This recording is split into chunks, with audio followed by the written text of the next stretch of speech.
The beast must die. Don't you love it when in the body of a film, a character actually says the title of the film in the film? Let me tell you, first of all, this movie sounds great in surround sound. The soundtrack, even the sound effects, the wind blowing, it really is a great film to watch in surround sound. The instrumentals were very nice as well. I actually watch this movie at least once a year. And the funny thing is, when they have the Werewolf Break and ask you, who's the werewolf? I still forget every time. I don't know why. Something's wrong with me. To me, this movie is a classic because of the format and because of the great performances by Marlene Clark, Peter Cushing, and Calvin Lockhart. Speaking of Marlene Clark, she is always so beautiful and dignified, and she just has a presence in everything that she's in. The Beast Must Die is about a man played by Lockhart who invites 8 specifically chosen individuals to his estate to determine which one is a werewolf. And we as the audience are meant to guess who it is. This is a very dialogue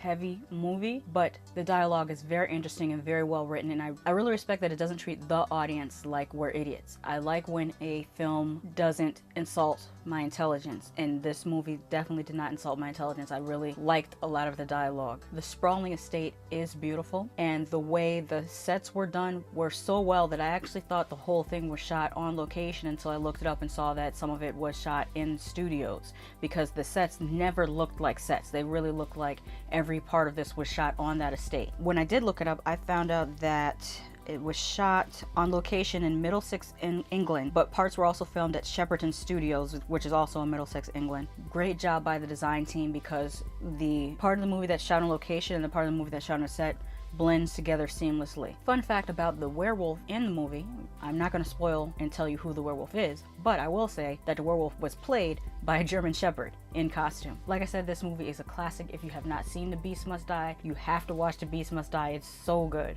in my opinion anyways. I just loved how they set up the movie. I love the different characters. It almost reminded you a little bit of like The Haunting in the way that you had the different characters come to the estate. I especially love Calvin Lockhart's performance. He really played this character with dignity and finesse, and I just love to see that in black movies. Unless it's in the case of Silky the Pimp in Dr. Black and Mr. Hyde, that was hilarious, but usually I prefer a more dignified presence in black actors or depictions of black characters. That's just me. But like I always say, just because I love something doesn't mean you won't hate it, and just because I hate something doesn't mean you won't love it. Have you seen The Beast Must Die? What did you think of it? Let me know in the comments. This is the Werewolf Break. Have you guessed who the werewolf is? Is it Paul Foot? Jan? Davina? Dr. Lundgren? Caroline? You have 30 seconds to give your answer.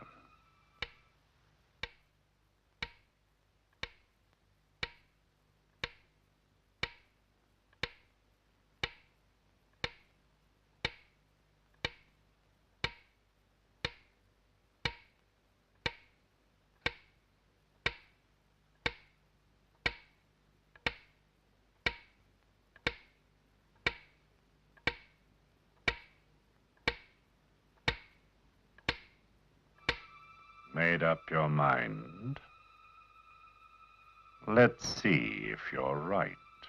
Hey guys, I just watched The House on Skull Mountain, which is described as murders occur at the estate of a southern voodoo priestess when 4 of her relatives arrive. I saw this movie being suggested in a lot of different black horror film lists, and they compared it to The Beast Must Die, and they're dead wrong for that, because this is nowhere near as good as The Beast Must Die. The only thing that it has in common with The Beast Must Die is that there's several people who have been chosen to come to an estate. Other than that, no similarity at all. I'm going to start with a couple random things that I noticed. Number 1, they call upon the spirit of Damballa, and I was thinking to myself, why does that name sound familiar? Damballa, Damballa. Then I thought about it. Child's Play. When he was like, Ade, Due, Damballa, give me the power, I beg of you. That's Child's Play. So I need to Google Damballa and see if that's real. Also, there's a scene in the movie where they show a stained glass window, and on the stained glass window it says, Ad Mortem Fidelis. You know me, I Google things, I research things. When I see something in a movie that I want to know more about, I look it up. I do my Google. According to Google, it is a Latin phrase that means faithful to death or faithful unto death. That was an interesting Easter egg to have within the movie. Also, there is a basement scene that's supposed to be a voodoo practice that looks all the way ridiculous. Like, they just made that shit up. The whole scene is just so full of shit, and it goes on for way too long. There's also a fight scene that is absolute trash,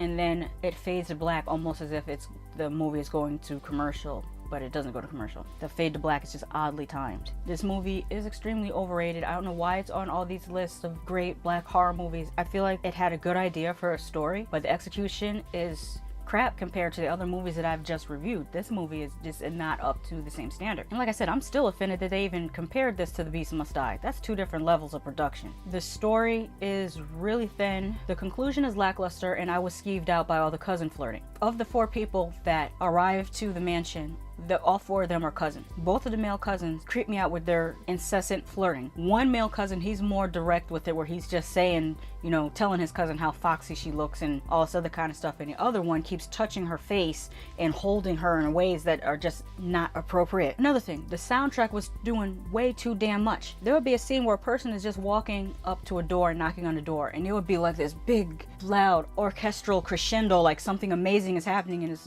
just somebody walking over and knocking on the door. And there's another part of the soundtrack where this woman is singing her heart out of this really emotional ballad. Meanwhile, 2 of the cousins are in Atlanta just having fun. It didn't match the scene at all. There isn't too much in the way of special effect. There's one character that's zombified that it was just okay. And the only other thing was the matte painting of the house on Skull Mountain, and you can literally see the line where the matte painting ends and where the foreground is in the movie. It was really bad. I'm just glad I'll never have to watch this again. But like I always say, just because I love something doesn't mean you won't hate it. Just because I hate something doesn't mean you won't love it.